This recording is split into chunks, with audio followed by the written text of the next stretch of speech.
शिक्षाओं का अनमोल ये खजाना हर दिल पे लिख दिया है, हर दिल पे लिख दिया है जिंदगी का अफसाना। अमूल्य रतन, अमूल्य रतन, अमूल्य रतन। ये श्रृंखला सर्व आत्माओं के पिता परमात्मा शिव के द्वारा उच्चारित महावाक्यों के संकलन पर आधारित है। ओम शांति। गॉडलीवुड स्टूडियो द्वारा प्रस्तुत अमूल्य रत्न में आप सभी का हार्दिक स्वागत है। कहते हैं परमात्म स्नेह सर्वोपरि है, क्योंकि इसमें कुछ खोने का डर नहीं, बस पाना ही पाना है। परमात्म स्नेह बेशकीमती है, क्योंकि इसमें न दर्द है न धोखा है, बस सदा का साथ है, निस्वार्थ है। और इसीलिए परमपिता परमात्मा हमें देहभान से निकाल सच्चा परमात्म स्नेही बनाते हैं। सच्चे परमात्म स्नेही आत्माओं की क्या विशेषताएं हैं, आज हम ईश्वरीय महावाक्यों द्वारा जानेंगे। और इन महावाक्यों के स्पष्टीकरण के लिए हमारे मध्य हैं प्रजापिता ब्रह्मा कुमारिस ईश्वरीय विश्वविद्यालय के वरिष्ठ राजयोगी शिक्षक आदरणीय राजू भाई साहब। फिर सब आपका आज के एपिसोड में बहुत बहुत स्वागत है। ओम शांति। फिर सब आज हम बात करेंगे 18 जनवरी 1992 के महावाक्यों पर, जिसका टॉपिक है बाप से स्नेह की निशानी, बाप समान बनना। फिर सब परमात्मा कहते हैं, सभी के दिल में आज विशेष प्यार के सागर बाप दादा का प्रेम स्वरूप प्रत्यक्ष रूप में नैनों के सामने रहा। चारों ओर के सर्व बच्चों के स्नेह के दिल के गीत बाप दादा ने सुने। स्नेह के रिटर्न में वरदाता बाप बच्चों को यही वरदान दे रहे हैं, सदा हर समय हर एक आत्मा से हर परिस्थिति में स्नेही मूरत भव।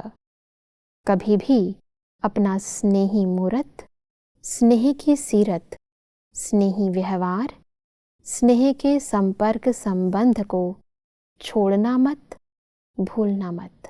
बस अब परमात्मा के इस वरदान को थोड़ा स्पष्ट करें। 18 जनवरी स्मृति दिवस ब्रह्मा बाबा का व्यक्ति दिवस है और इस दिन सभी सेवा केंद्रों पर बहुत स्नेह युक्त वातावरण होता है। जो भी बाबा के बच्चे हैं, हर जगह अमृत वेले से लेकर के 3:30-4 बजे सुबह से प्रातःकाल से योग के कार्यक्रम शुरू होते हैं और सभी बहुत स्नेह में परमात्मा के साथ साथ ब्रह्मा बाबा की यादों में भी खोए हुए रहते हैं। परमात्मा कह रहे हैं, सभी बच्चों को स्नेह मूरत में बाप दादा दोनों ही देख रहे हैं और स्नेही बच्चों को सदा स्नेही मूरत भव का वरदान भी देते हैं कि जैसे ब्रह्मा बाबा से आप बच्चों का स्नेह है, ऐसे ही अपने इस परिवार के अंदर, लौकिक परिवार के अंदर भी हर आत्मा की विशेषताएं देखना, उनके प्रति भी स्नेही होकर के रहना, सबके साथ स्नेह युक्त व्यवहार, स्नेह युक्त वाणी, उसका ही लेन देन करना। तो परमात्मा अपने बच्चों को जो परमात्म स्नेह में, ब्रह्मा बाबा के स्नेह में समाये हुए हैं, उनको स्नेही मूरत भाव का वरदान देते हैं। जी, परमात्मा आगे कहते हैं कि चाहे कोई व्यक्ति, चाहे प्रकृति, चाहे माया, कैसा भी विकराल रूप, ज्वाला रूप धारण कर सामने आए, लेकिन विकराल ज्वाला रूप को सदा स्नेह के शीतलता द्वारा परिवर्तन करते रहना। इस नए वर्ष में विशेष स्नेह लेना है, स्नेह देना है। अगर कोई व्यक्ति बहुत क्रोधित होकर के बहुत विरोध भाव में आता है सामने, जैसे उसका उज्ज्वला रूप है, प्रकृति का है, व्यक्तियों का है, माया का है, तो भी परमात्मा कह रहे हैं उसके समान तुम्हें नहीं बनना है। वो गुस्से में है, वो आपको उल्टा सीधा बोला है, लेकिन आप अपने स्नेह मूरत से, स्नेह की शक्ति के साथ अपने शीतल वाइब्रेशन उसको देना, जिससे उसके जीवन में परिवर्तन आ जाए। आप उसके समान नहीं बन जाना। तो वर्तमान समय कई आत्माएं विरोध करती हैं, कोई गुस्से में आकर के कुछ उल्टा सीधा बोल देती हैं, तो परमात्मा कह रहे हैं इस साल पूरे वर्ष के लिए कि आप बच्चे स्नेही मूर्त बन करके स्नेह की शीतल किरणें सबको देना। कोई कितना भी विरोध करे उसके साथ वैसा व्यवहार नहीं करना। इसी से संबंधित परमात्मा कहते हैं कि सदा स्नेह की दृष्टि, स्नेह की वृत्ति, स्नेहमयी कृति द्वारा स्नेही सृष्टि बनानी है। कोई स्नेह नहीं भी दे, लेकिन आप मास्टर स्नेह स्वरूप आत्माएं दाता बन रूहानी स्नेह देते चलो। आज की अनेक जीवात्माएं स्नेह अर्थात सच्चे प्यार की प्यासी हैं। स्नेह की एक घड़ी अर्थात एक बूंद की प्यासी हैं। सिवाय सच्चे स्नेह के कारण परेशान हो भटक रहे हैं, सच्चे रूहानी स्नेह को ढूंढ रहे हैं। ऐसी प्यासी आत्माओं को सहारा देने वाले आप मास्टर ज्ञान सागर हो। परमात्मा हम सब बच्चों को वर्तमान समय मनुष्य आत्माएं कैसे स्नेह के पीछे भटक रही हैं, कहीं से उनको स्नेह में धोखा मिल जाता है, कहीं दुख मिलता है। उसका कारण है कि वो स्नेह, वो प्यार जो है वो जिस्मानी हो गया। हम बच्चों के पास रूहानी स्नेह है, सच्चा स्नेह, निस्वार्थ स्नेह, जो आत्मा से प्यार करते, शरीर से नहीं। तो परमात्मा हम सब बच्चों को कहते हैं आप स्नेही बच्चे रूहानी स्नेह दे करके जो प्यासी आत्माएं हैं, जो इस सच्चे स्नेह के प्यास में भटक रही हैं, उनकी प्यास बुझा दो, ऐसा स्नेह का अनुभव करा दो। जो आप सागर के बच्चे हो, आपके पास स्नेह का, ज्ञान का भंडार है। जो आत्माएं आपके संबंध संपर्क में आए, उनको रूहानी स्नेह की दृष्टि से, अपनी वृत्ति से, अपने कृति से, कर्मों से अच्छे स्नेह का अनुभव करा दो। तो स्नेह की प्राप्ति जब आत्मा को हो जाएगी तो उसकी प्यास बुझ जाएगी। ये आपका कर्तव्य है, स्नेही संसार बना दो। तो ये हमारा जो अलौकिक परिवार है, एक ईश्वरीय स्नेह का परिवार है। इसके अंदर कोई स्वार्थ वाला स्नेह नहीं है। कोई एक दूसरे से कोई चीज़ दे तो हम उसको स्नेह दें। परमात्मा कहता है निस्वार्थ रूप से और रूहानी स्नेह, आत्मिक स्नेह। आत्मा कैसे उसकी उन्नति हो, कैसे उसकी प्रगति हो, उस बात के स्वरूप में स्थित होकर के आत्मा का कल्याण करना है। तो एक रूहानी स्नेह दे करके आत्माओं को समीप लाओ और स्नेह का एक संसार बना दो। बिल्कुल। वैसे परमात्मा कहते हैं अपने आप से पूछो, आप सभी आत्माओं को ब्राह्मण परिवार में परिवर्तन करने का, आकर्षित करने का विशेष आधार क्या रहा? यही सच्चा प्यार, माता पिता का प्यार, रूहानी परिवार का प्यार। इस प्यार की प्राप्ति ने परिवर्तन किया। ज्ञान तो पीछे समझते हो, लेकिन पहला आकर्षण सच्चा निस्वार्थ पारिवारिक प्यार। सब ये तो सच्चाई है, क्योंकि हर इंसान सबसे पहले ज्ञान नहीं सुनता है, परंतु जो आत्माएं उसके सामने नजर आती हैं उनका रूहानी स्नेह का आकर्षण ही खींचता है। वो भी इस विद्यालय में समीप आए हैं, जिन्होंने अपने जीवन का परिवर्तन किया। उसके पीछे एक तरफ परमात्मा का निस्वार्थ प्यार और साथ साथ जिन बहन भाइयों ने उनकी पालना की, उनको ज्ञान दिया भी, उनको पहले स्नेह दिया, सच्चा प्यार दिया, उनको अपना भाई समझ करके उनको समीप लाया, हर प्रकार की उनकी पालना की, चाहे उनको भोजन खिलाया, चाहे उनको प्रसाद दिया, चाहे उनको और समीप लाए स्नेह के आधार से। तो परमात्मा कहते हैं आप बच्चे जो परिवर्तित हुए, आपको जो आकर्षण हुई ईश्वरीय ज्ञान की, ईश्वरीय परिवार की, उसका आधार रहा ईश्वरीय स्नेह। और उस स्नेह के आधार से आए और उसके बाद वो ज्ञान सुन करके अपने को परिवर्तन हो गए। इसलिए परमात्मा कहते हैं सच्चा प्यार, रूहानी प्यार आप एक दूसरे को दो। परमात्मा आगे कहते हैं कि आप ब्राह्मण सदा परमात्मा प्यार के झोले में झूलते हो। कल का फिक्र नहीं है, न कल का फिक्र है, न काल का फिक्र है। क्यों? क्योंकि जानते हो जो हो रहा है वह भी अच्छा, और जो होना है वह और अच्छा। सब परमात्मा प्यार से बेफिक्र बादशाह की ये जो स्थिति है, इसको थोड़ा स्पष्ट करें, कैसे आ जाती है? दुनिया में वर्तमान समय जो फिक्र है, जो भय है, वो या तो कल का है या काल का है। दो ही चीजों का भय है लोगों को। सोचते हैं पता नहीं कल क्या होगा, और कहीं काल ना आ जाए, कभी मौत ना आ जाए। परमात्मा कहते हैं आप बच्चे तो परमात्मा प्यार के आधार से निश्चिंत हो, जो होगा वो कल बहुत अच्छे से अच्छा होगा, क्योंकि हमारा साथी, हमारा सर पिता परमात्मा हमारे साथ है, वो सर्वशक्तिमान है। तो आज अच्छा है तो आज के आधार से कल और अच्छे से अच्छा होगा, और काल तो आत्मा को कभी खाता ही नहीं है। शरीर जाएगा तो नया शरीर मिलेगा। इसलिए परमात्मा अपने बच्चों को कहते हैं, आप बच्चे सदा बेफिक्र बासा हो, कोई भय नहीं, कोई चिंता नहीं, न कल की चिंता है न काल की चिंता है। परमात्मा ये कहते हैं कि जैसे नए वर्ष के कार्ड भेजे व संकल्प किया, तो संगम युग पर तो हर सेकंड नया है ना। कार्ड के बजाय रिकॉर्ड रखना कि हर सेकंड नया अनुभव किया, हर सेकंड अपने में नवीनता अर्थात दिव्यता, विशेषता क्या अनुभव की, उसकी बधाइयाँ मनाना। तो सब कार्ड और रिकॉर्ड इन दोनों को स्पष्ट करें। कई बार जब नया वर्ष होता है, बाबा से मिलने के साथ साथ बच्चे कार्ड देते हैं या अपने अपने सेंटर से कई कार्ड भेज देते हैं नए वर्ष की ग्रीटिंग्स के। तो परमात्मा कहते हैं कार्ड जब बहुत आ जाते हैं तो उनको संभालना ही मुश्किल होता है। इसलिए कार्ड की बजाय अपना रिकॉर्ड बना करके दिखाओ। रिकॉर्ड कितना मेरा अच्छा रहा, कितना उसके अंदर दिव्यता रही, कितनी रूहानियत आई, कैसा मेरा स्नेह युक्त व्यवहार रहा। तो आपका अगर रिकॉर्ड अच्छा है तो यही रिकॉर्ड कार्ड का काम कर देगा। जैसे यही एक दूसरे को बधाई देना हो जाएगा। ऐसा रिकॉर्ड की एक दूसरे को बधाई दो कि हमारा पूरे वर्ष ऐसा रिकॉर्ड रहेगा या ऐसा रिकॉर्ड है कि जिसमें कहीं भी कोई भी प्रकार का दुख नहीं है, कोई भी प्रकार की मतभेद नहीं है, मनभेद नहीं है, आपस में मिलजुल करके रहते हैं।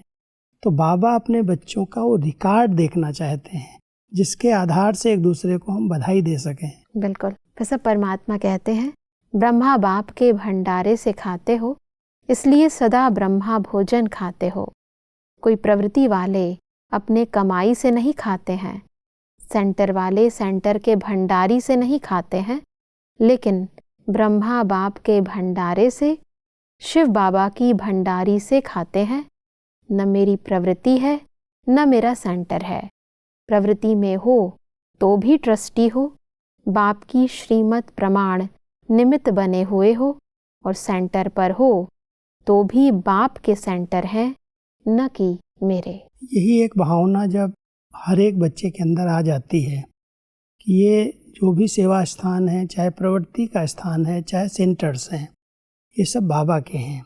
और बाबा की शिव भोलानाथ की भंडारी है और उनका ब्रह्मा बाबा का ही भंडारा चल रहा है जी। हम ब्रह्मा भोजन खाने वाले हैं, तो समर्पित हैं, सेंटर्स पर भोजन कर रहे हैं या अपनी प्रवृत्ति में कर रहे हैं, लेकिन हम ट्रस्टी हैं। ये सब कुछ बाबा का है।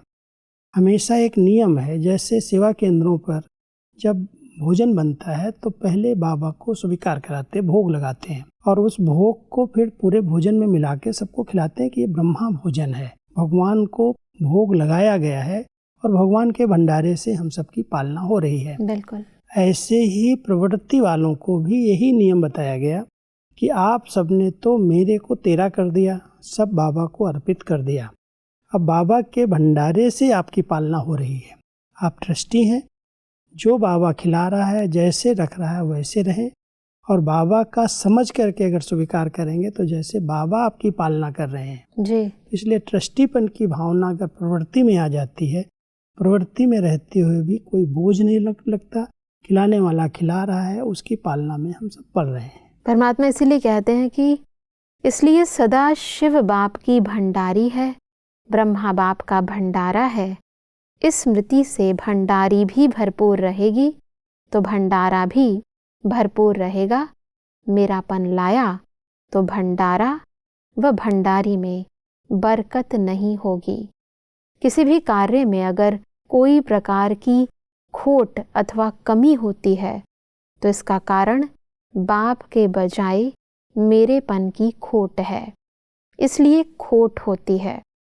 खोट शब्द कमी को भी कहा जाता है और खोट शब्द अशुद्धि मिक्स को भी कहा जाता है। दोनों बातें खोट शब्द में आती हैं, लेकिन बाबा एक बहुत गहरा राज बता रहे हैं। कई सेवा स्थानों का भंडारा और भंडारी सदा भरपूर रहती है। उन्होंने समझाया है कि ये भगवान का है, बाबा की भंडारी है, शिव भोलानाथ की भंडारी है, तो वो निश्चिंत होकर के चल रहा है, कभी उनके पास कमी नहीं आती। लेकिन जहाँ पर खोट आ गई, मेरा समझने लगे, उस भंडारी पर मेरेपन का अधिकार रखा, अपने प्रति उसका खर्चा शुरू कर दिया, या भंडारा में शिव भोलानाथ का भंडारा, ब्रह्मा बाबा का भंडारे को अपना समझ लिया जी। कि हम सबको खिलाने वाले हैं, तो परमात्मा कहता है ये बहुत बड़ी अशुद्धि है। एक खोट, कमी और दूसरी अशुद्धि, दो बातें खोट की बता रहे हैं परमात्मा। ये अगर खोट अंदर आ गई तो जैसे हमने परमात्मा के भंडारे में मेरापन ला करके खोट कर दिया, अशुद्धि कर दी, और वो अशुद्धि कर दी तो कमी, जो बरकत होनी चाहिए, जो भंडारी हमेशा भरी रहनी चाहिए, जो हर एक का सफल होना चाहिए, उसकी बजाय उसमें खोट पड़ गई, कमी पड़ गई जी। अशुद्धि विचारों में आई और कमी भंडारी में पड़ गई। इसलिए बहुत अटेंशन देना, ये भंडारी भगवान की है, शिव भोलानाथ की है, भंडारा ब्रह्मा बाबा का है। बहुत बेहद में चले, सब आए, प्यार से खाएं, सब इससे प्रसन्न हो, तृप्त हो, क्योंकि बाबा का भंडारा है। बिल्कुल। तो जितनी बड़ी दिल से कोई करता है, उसकी भंडारी कभी खाली नहीं होती, भंडारी भरपूर रहती है। जी। परमात्मा की कहते हैं कि अभी अभी कर्म योगी, अभी अभी फरिश्ता, अर्थात आवाज से परे अव्यक्त स्थिति। यह नहीं कि वातावरण आज आवाज का है, इसलिए आवाज से परे होने में टाइम चाहिए। नहीं, ऐसा नहीं होना चाहिए, क्योंकि लास्ट समय चारों ओर व्यक्तियों का, प्रकृति का हलचल और आवाज होगा, चिल्लाने का, हिलाने का, यही वायुमंडल होगा। ऐसे समय पर ही सेकंड में अव्यक्त फरिश्ता, सो निराकारी अशरीरी आत्मा हूँ, यह अभ्यास ही विजयी बनाएगा। यह स्मृति सिमरणी अर्थात विजय माला में लाएगी। कई बार जब हम योग करते हैं तो कहते हैं हमें बहुत एकांत चाहिए, आवाज़ नहीं चाहिए, कहीं हलचल नहीं होनी चाहिए, और उसके लिए हम एकांत का स्थान ढूंढते हैं। लेकिन बाबा कह रहे हैं आगे चल करके प्रकृति का आवाज़ होगा, मनुष्य आत्माओं के चिल्लाने का आवाज़ होगा, चारों ओर एक हाहाकार का वातावरण होगा। जी। ऐसे वातावरण के बीच में रह करके आप अशरीरी बन जाओ, फरिश्ता बन जाओ, तो विजयी बन जाएंगे। अगर उस आवाज़ के प्रभाव में आ गए, उनकी आवाज़ में आप डिस्टर्ब हो गए, तो आपको ये स्टेज जो बनानी है उस समय, वो जो आपकी स्टेज अव्यक्त फरिश्ता या अशरीरी की होनी चाहिए जी, उसकी बजाय आप आवाज़ की दुनिया में आ गए। इसलिए बहुत समय से अभ्यास करो, भले कितनी भी आवाज़ हो रही हो, कितनी भी हलचल का वातावरण हो, मैं अपने आत्मिक स्वरूप में स्थित होकर के शरीर से डिटैच हो जाऊं। विजयी बनना है, सुमेरणी माला में आना है, उसका आधार यही है कि हम कैसे भी वातावरण में रहते हुए अपनी अव्यक्त फरिश्ता स्थिति बना सकें, अशरीरी बन सकें। उसका हमें बहुत काल का अभ्यास चाहिए। बिल्कुल। और जब हम अभ्यास करते हैं तो हम विजयी बन जाते हैं आवाज़ में, हलचल के वातावरण में, और दूसरों के लिए सुमिरन योग्य सुमिरणी में आ जाते हैं। वातावरण के आधार पर हमारी स्थिति ना हो, हमारी स्थिति के आधार पर वातावरण बनना चाहिए। परमात्मा आगे कहते हैं कि इसको कहते हैं प्रकृति जीत, माया जीत। मालिक बन चाहे तो मुख का साज बजाएं, चाहे तो कानों द्वारा सुने, अगर नहीं चाहे तो सेकंड में फुल स्टॉप। यही है ब्रह्मा बाप के समान बनना, स्नेह की निशानी है समान बनना। ब्रह्मा बाबा ने यही अभ्यास किया कि कोई भी बात हो, कैसी भी बातें हो, हलचल की बातें आ रही हैं लेकिन जैसे अंदर जा ही नहीं रही है, स्टॉप, नहीं सुनना है, नहीं देखना है। तो ब्रह्मा बाबा जैसे सबके बीच में, कई बच्चे बाबा को जब समाचार सुनाने आते थे, सुनाने लगते थे, तो जैसे बाबा यहाँ है ही नहीं, सुन ही नहीं रहा है, तो अपने आप सुनाने वाला चुप हो जाता था। ये क्या, मैं तो बाबा को सुना रहा हूँ, बाबा तो यहाँ है ही नहीं। उनको इतना अच्छा अभ्यास हो गया था, नहीं सुनना है, मान लो मेरे काम की बात नहीं है। बाबा कहते थे, बच्ची तुमने पत्र में लिख दिया, बाबा को सब समाचार मिल गया, फिर दोबारा रिपीट क्यों करते हो, इसमें भी समय जाता है। इसलिए बाबा उसको सुनते ही नहीं थे। तो सुनते हुए भी जैसे नहीं सुन रहे हैं, इतनी अशरीरी स्टेज का बाबा ने अभ्यास किया। तो हम सबको भी बाबा कहते हैं फॉलो ब्रह्मा बाबा को करना है, इनके समान बनना है, यही स्नेह का रिटर्न है। जैसे बाबा ने अपनी स्थिति को अशरीरी बनाया, सबके बीच में रहते, सब आवाज़ों की दुनिया में रहते, सबकी बातों को सुनते हुए भी उस प्रभाव से न्यारे रहे, ऐसे आप बच्चे भी अभ्यास करो। बिल्कुल, सूक्ष्म और स्थूल कर्मेंद्रियों पर पूर्णतः हमारा नियंत्रण होना चाहिए। परमात्मा आगे कहते हैं कि हम सभी पूज्य और पूर्वज आत्माएं हैं, इतना नशा रहता है। आप सभी इस सृष्टि रूपी वृक्ष की जड़ में बैठे हो ना, आदि पिता के बच्चे, आदि रत्न हो, तो इस वृक्ष के तना भी आप हो। जो भी डाल डालियां निकलती हैं वह बीज के बाद तना से ही निकलती हैं। तो सबसे आदि धर्म की आप आत्माएं हो और सभी पीछे निकलते हैं। इसलिए पूर्वज हो तो आप फाउंडेशन हो। जितना फाउंडेशन पक्का होता है उतनी रचना भी पक्की होती है। तो इतना अटेंशन अपने ऊपर रखना है। ये बहुत ऊंची स्मृति है जी। एक तरफ हम पूज्य आत्माएं और दूसरी तरफ पूर्वज। तो परमात्मा हम सबको कह रहे हैं जैसे बीज के साथ तना होता है और बीज और तने के सहयोग से पूरे वृक्ष को शक्ति मिलती है। जी। तो आप बच्चे इस सृष्टि वृक्ष के, कल्प वृक्ष के तने में बीज रूप बाप के साथ तपस्या कर रहे हो। आपकी स्थिति, आपके संकल्प की शक्ति से पूरे वृक्ष को शक्ति मिल रही है। इतना ऊंची आत्माएं, महान आत्माएं, जो पूरे वृक्ष की, पूरी वंशावली की जड़ में बैठी हुई आत्माएं हो, फाउंडेशन में बैठी हुई। जी। आपका अपने ऊपर इतना ध्यान रखना है कि मुझ आत्मा के द्वारा पूरे वृक्ष के जैसे संकल्प मैं कर रहा हूँ ऐसे संकल्प लोग करने शुरू कर देंगे। जी। जो कर्म मैं करूँगा मुझको देखेंगे भी नहीं, लेकिन उनके वाइब्रेशन से वो बदल जाएंगे। तो जब अपने आप को हम कल्प वृक्ष की जड़ों में पूर्वज समझ करके रहेंगे तो हम पूरे वृक्ष की सेवा भी कर सकेंगे। और हमारे जीवन में अपने आप, जैसे कोई बुजुर्ग होते हैं तो बच्चों के सामने उनका अपने आप पर खुद अटेंशन रहता है कि ऐसा कोई कर्म न हो जो ये बच्चे सीख जाएं। जी। तो इसलिए परमात्मा ये पूर्वजपन की स्मृति दिलाते हैं। बहुत ऊंचा सम्मान है।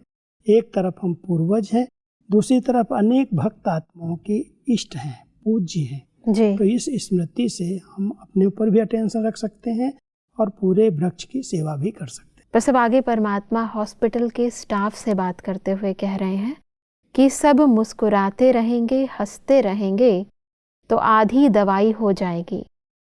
आधी दवाई खुशी है तो दवाइयों का भी खर्चा बच जाएगा ना। पेशेंट भी खुश हो जाएंगे कि कम खर्चे में निरोगी बन गए और हॉस्पिटल का खर्चा भी कम हो जाएगा। डॉक्टर्स को टाइम भी कम देना पड़ेगा।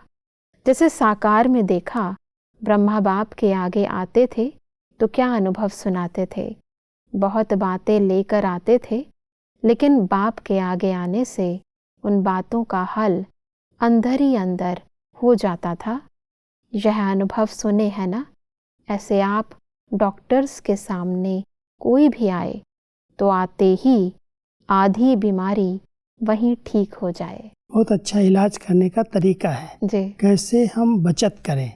जब कोई पेशेंट आता है तो कई बातें लेकर के आता है, लेकिन अगर हम उसको बहुत स्नेह से देखते हैं, उसको दृष्टि देते हैं, मुस्कुरा करके बात करते हैं तो उसकी आधी बीमारी ऐसे ठीक हो जाती है। बिल्कुल। तो दवाई का भी खर्चा बच जाता है और उसकी बीमारी भी सही ठीक हो जाती है। इसलिए परमात्मा हम सबको कहते हैं जैसे ब्रह्मा बाबा ने करके दिखाया ऐसे आप बच्चे भी कम खर्चे में अच्छे से अच्छे कार्य करके दिखाओ। बिल्कुल भाई साहब, आज हमने समझा कि कैसे हम परमात्मा स्नेह की शक्ति से बाप समान बन सकते हैं।